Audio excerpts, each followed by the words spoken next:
जय श्री श्याम दोस्तों।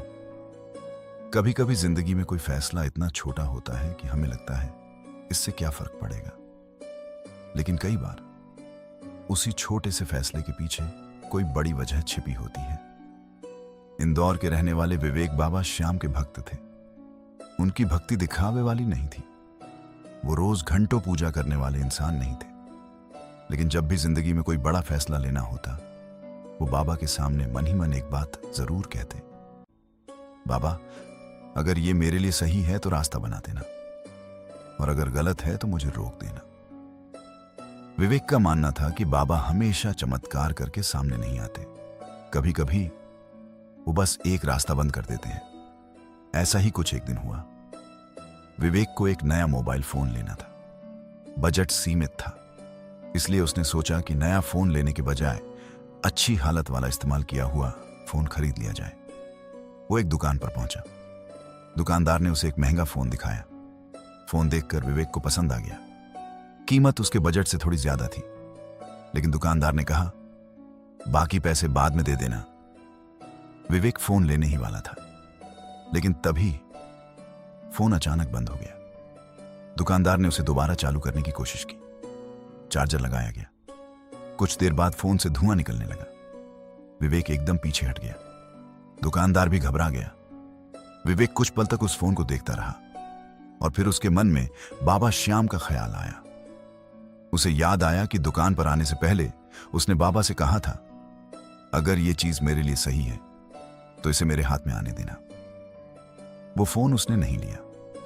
बाद में उसे एक दूसरा फोन मिला, जो कम कीमत में था और उसके साथ गारंटी भी थी। विवेक के लिए यह सिर्फ एक खराब फोन की घटना नहीं थी। उसे लगा शायद बाबा ने उसे किसी परेशानी से बचा लिया। लेकिन जिंदगी में बाबा पर उसका भरोसा अभी और परखा जाना बाकी था। कुछ समय बाद विवेक की शादी तय हुई। शादी की तैयारियां पूरे परिवार में चल रही थी। हर तरफ खुशी थी। लेकिन शादी वाले दिन अचानक मौसम बदल गया। आसमान में बादल छा गए, तेज हवा चलने लगी, और फिर बारिश शुरू हो गई। समस्या यह थी कि शादी का काफी इंतजाम खुले स्थान पर था। अगर बारिश लगातार होती रहती तो पूरा कार्यक्रम बिगड़ सकता था। परिवार परेशान हो गया। मेहमान आने वाले थे, बारात निकलने वाली थी, और मौसम लगातार खराब होता जा रहा था। विवेक चुपचाप अपने कमरे में गया। बाबा श्याम की तस्वीर के सामने खड़ा हुआ। उसने हाथ जोड़कर कहा, बाबा आज मेरे जीवन का सबसे बड़ा दिन है। अगर आपकी कृपा हो सके तो बस थोड़ी देर के लिए मौसम ठीक कर देना। वो जानता था कि मौसम उसके हाथ में नहीं था, लेकिन वो बाबा से अपनी बात कहकर बाहर आ गया। और कुछ ही समय बाद बारिश अचानक धीमी पड़ने लगी, फिर रुक गई। हवा भी शांत हो गई। आसमान साफ होने लगा। कुछ देर बाद धूप निकल आई। जो परिवार कुछ देर पहले परेशान था, अब वही लोग शादी की तैयारियों में लग गए। विवेक के लिए यह फिर एक ऐसा अनुभव था जिसे उसने बाबा श्याम की कृपा माना। शादी हो गई, नई जिंदगी शुरू हो गई। विवेक और उसकी पत्नी नंदिनी अपने घर में खुश थे। लेकिन शादी के कुछ महीनों बाद एक नई चिंता उनके सामने आ गई। रिश्तेदारों के सवाल शुरू होने लगे। कोई खुशखबरी नहीं? डॉक्टर को दिखाया? कोई परेशानी तो नहीं? शुरुआत में दोनों इन बातों को नजरअंदाज करते रहे, लेकिन धीरे धीरे यही बातें नंदिनी के मन पर असर करने लगी। विवेक अपनी पत्नी को परेशान नहीं देखना चाहता था। आखिर दोनों ने डॉक्टर से जांच करवाने का फैसला किया। जांच हुई, रिपोर्ट आई, और डॉक्टर की बात सुनकर दोनों कुछ पल के लिए बिल्कुल शांत हो गए। डॉक्टर ने बताया कि विवेक की रिपोर्ट सामान्य थी, लेकिन नंदिनी के मामले में गर्भधारण को लेकर गंभीर समस्या थी। डॉक्टर की बात का मतलब साफ था, मां बनना बहुत मुश्किल था। नंदिनी की आंखों में आंसू आ गए।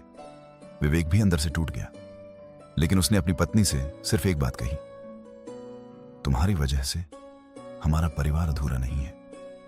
हम दोनों साथ हैं, यही सबसे बड़ी बात है। उस रात विवेक बाबा श्याम के सामने बैठा। इस बार उसके पास कोई बड़ी इच्छा नहीं थी। उसने बस धीरे से कहा, बाबा अगर मेरे लिए कुछ अच्छा लिखा है तो मेरी पत्नी के चेहरे की यह चिंता दूर कर देना। फिर उसने सिर झुका दिया। उसे नहीं पता था कि आगे क्या होगा। लेकिन उसे एक बात पर भरोसा था, जिस बाबा ने उसे छोटी छोटी परेशानियों में रास्ता दिखाया है, वही बाबा इस मुश्किल समय में भी उसका हाथ नहीं छोड़ेंगे। और फिर कुछ ही समय बाद ऐसी खबर आई जिसकी दोनों ने उम्मीद तक छोड़ दी थी। अगली सुबह विवेक को अपने एक रिश्तेदार से पता चला कि शहर में एक अनुभवी महिला डॉक्टर कुछ दिनों के लिए आई हुई है। विवेक और नंदिनी ने उनसे मिलने का फैसला किया। डॉक्टर ने नंदिनी की जांच की और कुछ जरूरी टेस्ट करवाने को कहा। रिपोर्ट आने के बाद डॉक्टर ने भी लगभग वही बात कही। गर्भधारण की संभावना बहुत कम थी। विवेक ने डॉक्टर की बात सुनी, लेकिन उसके मन में बाबा श्याम का भरोसा अभी भी बना हुआ था। उसने नंदिनी से कहा, हम इलाज भी करवाएंगे और बाबा पर भरोसा भी रखेंगे। दोनों अपनी जिंदगी सामान्य तरीके से चलाने लगे। लेकिन करीब 1 महीने बाद नंदिनी की तबीयत कुछ अलग महसूस होने लगी। उसे लगा कि शायद शरीर में कोई बदलाव हो रहा है। विवेक ने कहा, एक बार जांच कर लेते हैं। जांच हुई और रिपोर्ट देखकर दोनों कुछ देर तक एक दूसरे को देखते रह गए। नंदिनी गर्भवती थी। विवेक को यकीन ही नहीं हुआ। जिस समय डॉक्टरों ने उम्मीद बहुत कम बताई थी, उसी समय उनके घर में एक नई उम्मीद दस्तक दे चुकी थी। विवेक ने तुरंत बाबा श्याम को याद किया। उसकी आंखों में आंसू थे, लेकिन इस बार ये आंसू परेशानी के नहीं, खुशी और विश्वास के थे। कुछ समय बाद जब डॉक्टर को यह बात बताई गई, तो डॉक्टर भी इस परिणाम से हैरान थी। नंदिनी की प्रेगनेंसी आगे बढ़ी और फिर वो दिन आया जब उनके घर में सिर्फ एक नहीं बल्कि 2 बच्चों की किलकारी गूंजी। नंदिनी ने जुड़वां बच्चों को जन्म दिया, एक बेटा और एक बेटी। जिस घर में कुछ समय पहले निराशा थी, वहीं अब 2 नन्ही जिंदगियां थीं। विवेक के लिए यह पल शब्दों से बाहर था। वो मानता था कि यह बाबा श्याम की कृपा थी, लेकिन जिंदगी में बाबा पर उसका भरोसा यहीं खत्म नहीं हुआ। कुछ साल बाद विवेक ने सोचा कि अब परिवार के लिए अपना घर होना चाहिए। उसने एक जमीन देखी, जगह उसे पसंद आ गई। परिवार ने बातचीत करके बयाना भी दे दिया, लेकिन विवेक ने हमेशा की तरह इस बार भी बाबा के सामने एक बात रखी। बाबा, अगर यह जगह हमारे लिए सही है तो इसे हमारा कर देना, और अगर इसमें कोई परेशानी है तो समय रहते रास्ता रोक देना। अगले दिन परिवार उस जमीन को दोबारा देखने पहुंचा। उनके साथ एक जानकार व्यक्ति भी था। जमीन देखने के बाद कुछ ऐसी बातें सामने आईं जिनसे विवेक को दोबारा सोचना पड़ा। आसपास के लोगों से बात करने पर पता चला कि वहां पहले भी निर्माण शुरू हुआ था, लेकिन किसी वजह से काम बीच में ही रुक गया था। कुछ लोगों ने उस जगह से जुड़ी पुरानी परेशानियों के बारे में भी बताया। विवेक असमंजस में पड़ गया। उसने सोचा, क्या यही वो संकेत है जिसकी उसने बाबा से प्रार्थना की थी? लेकिन अब एक और चिंता थी, बयाने में दिया हुआ पैसा वापस मिलेगा या नहीं? जिस व्यक्ति से जमीन का सौदा हुआ था, उसके बारे में भी परिवार को ज्यादा भरोसा नहीं था। उन्हें डर था कि अगर जमीन नहीं ली तो पैसा फंस सकता है। लेकिन जब विवेक ने साफ शब्दों में कहा कि वह यह जमीन नहीं लेना चाहता, तो सामने वाले व्यक्ति ने आश्चर्यजनक रूप से पूरा बयाना वापस कर दिया। 1 भी रुपया रोक कर नहीं रखा। विवेक के लिए यह फिर वही अनुभव था। उसने बाबा से कहा था, गलत हो तो रास्ता रोक देना, और कुछ ही समय में रास्ता खुद बंद हो गया। कुछ समय बाद विवेक को दूसरी जगह एक घर पसंद आया। इस बार जगह भी अच्छी थी, परिवार के लिए भी सुविधाजनक थी, लेकिन कीमत बड़ी थी।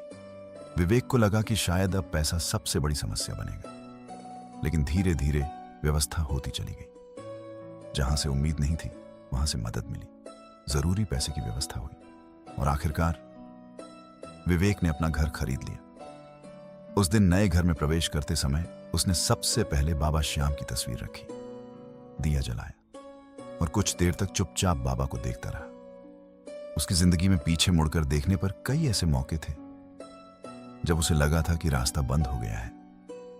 कभी एक फोन के मामले में, कभी अपनी शादी के दिन, कभी उस समय जब डॉक्टरों की बात ने उसकी उम्मीद तोड़ दी थी, और फिर उस घर के मामले में भी। हर बार उसे लगा कि शायद बाबा ने किसी न किसी तरह उसका हाथ पकड़ा। विवेक आज भी यही मानता है कि इंसान को अपनी तरफ से पूरी मेहनत करनी चाहिए। इलाज जरूरी हो तो इलाज करवाना चाहिए, काम करना जरूरी हो तो ईमानदारी से काम करना चाहिए। लेकिन जहां इंसान की सीमा खत्म हो जाए, वहां अपनी चिंता बाबा के चरणों में छोड़ देनी चाहिए, क्योंकि उसके लिए बाबा श्याम का मतलब सिर्फ चमत्कार नहीं है। बाबा का मतलब है मुश्किल समय में उम्मीद, गलत रास्ते से बच जाना और यह विश्वास कि अगर आज कोई रास्ता बंद हुआ है तो शायद बाबा किसी बेहतर रास्ते की तैयारी कर रहे हैं। विवेक आज भी बाबा से बस एक ही प्रार्थना करता है, बाबा मुझे हमेशा सही रास्ते पर रखना। और शायद उसकी कहानी की सबसे बड़ी सीख भी यही है, हर बंद दरवाजा दुर्भाग्य नहीं होता। कभी कभी वही बंद दरवाजा बाबा श्याम की तरफ से दिया गया संकेत होता है। हारे का सहारा बाबा श्याम हमारा। जय श्री श्याम।